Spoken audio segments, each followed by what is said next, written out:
Այս երկու օրը Նիկոլ Փաշինյանը գործերը թվաց պարբերաբար հայտարարություններ է անում Ադրբեջանի հետ փաստաթուղթը ստորագրելու պատրաստականության մասին, բայց դրան չեմ անդրադառնում, այլ ցանկանում եմ անդրադառնալ այն դիտարկմանը, որ ինքը հանձնարարական է տվել Պաշտպանության նախարարությանը պահպանել զինադադարը, չկրակել եւ այլն, որը կարծում եմ, որ մեր զինված ուժերին ուղղակի բարոյական, քարոզչական հարված է, որտեղ Հայաստանի Հանրապետության զինված ուժերը իրենց պարտականությունների կատարման մեջ երբեք չեն դիմել սադրանքների եւ Հայաստանի Հանրապետության Պաշտպանության նախարարությունը այս մի քանի օրերին ադրբեջանական ապատեղեկատվության լայնածավալ այս արշավի ընթացքում պարբերաբար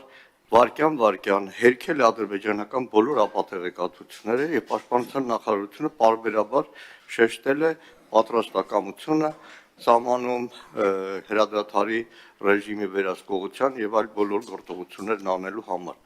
Մեկ անգամ եւս Նիկոլ Փաշինյանը շեշտելով, որ հանձնարարել է Պաշտպանության նախարարությանը պահպանել զինադադարը, կարծում եմ շատ անհարմար վիճակի մեջ է դրել մեր զինված ուժերին եւ այսօր էլ սահմանում մարտական հերթապահություն իրականացնող մեր քաջարի զինծառայողներին։